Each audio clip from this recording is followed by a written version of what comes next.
Bonjour à tous et bienvenue dans cette septième et dernière vidéo consacrée à l'exercice 7 sur la lumière et le son. Donc bien sûr, comme d'habitude, vous êtes libre de mettre la vidéo en pause à n'importe quel moment pour essayer de faire l'exercice chez vous.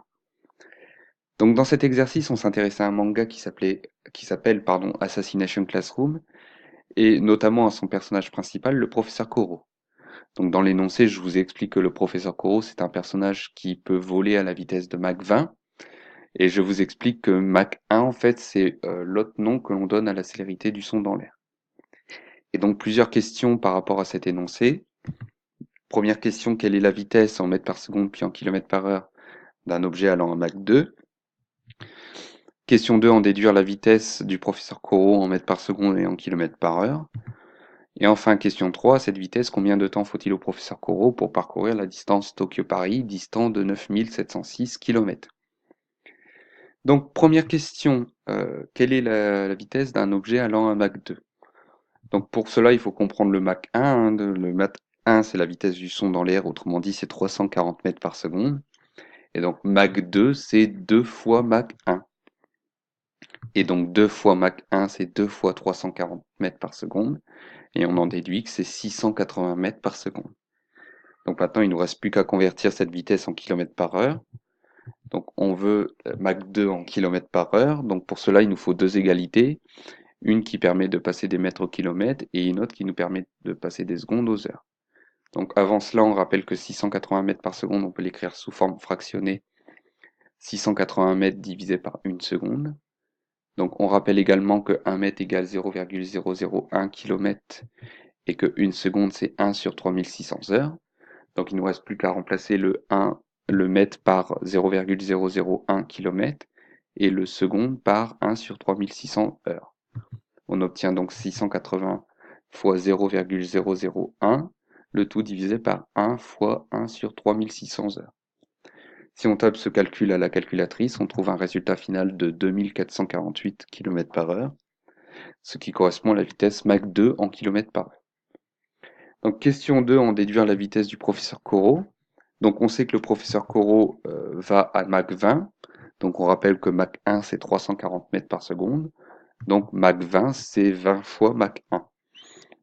Et donc c'est 20 fois 340 mètres par seconde, et on en déduit que c'est 6800 mètres par seconde. Et encore une fois, on veut cette vitesse en kilomètres par heure, donc on rappelle que 6800 mètres par seconde, on peut l'écrire sous forme fractionnée 6800 mètres divisé par une seconde. On rappelle que 1 mètre c'est 0,001 km et que 1 seconde c'est 1 sur 3600 heures. Donc il nous suffit maintenant de remplacer le mètre et le seconde par leurs équivalents en kilomètres et en heures, ce qui donne 6800 fois 0,001, le tout divisé par 1 fois 1 sur 3600. On tape ce calcul à la calculatrice et on trouve un résultat final de 24 480 km par heure. Donc c'est la vitesse du professeur Corot, 24 480 km par heure.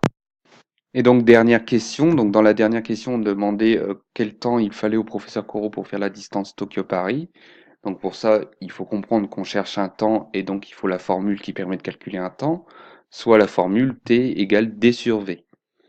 Et ensuite, il ne faut pas tomber dans le piège de remplacer D par 9706 puisque la distance est en kilomètres et donc il faut forcément la convertir en mètres. Donc on rappelle que 1 km fait 1000 mètres. Or la distance Tokyo-Paris est de 9706 km. Donc on peut écrire 9706 fois 1000 mètres. Et on obtient une distance DTP, donc distance Tokyo-Paris, de 9 706 000 mètres. Maintenant, on peut remplacer les données par ce qu'on connaît. Donc on peut remplacer D par 9 706 000 et on peut remplacer V par 6800, la vitesse du professeur Corot, en mètres par seconde. Et donc on en déduit un résultat de 1427 secondes. Donc le professeur Corot met 1427 secondes pour faire la distance Tokyo-Paris. Donc c'est pas demandé dans l'exercice, mais on peut très bien convertir ce temps en minutes pour voir concrètement à quoi ça correspond. Donc pour ça, il faut se rappeler que dans une minute, il y a 60 secondes, et donc inversement, dans une seconde, il y a 1 sur 60 minutes. Et donc maintenant, il suffit de remplacer le S de seconde par 1 sur 60 minutes. On en obtient donc T égale 1427 fois 1 sur 60 minutes, ce qui fait un résultat final de 23,78 minutes.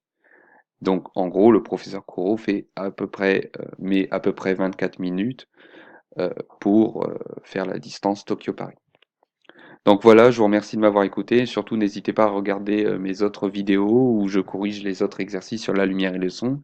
Et n'hésitez pas aussi à regarder ma vidéo de cours consacrée à la lumière et au son.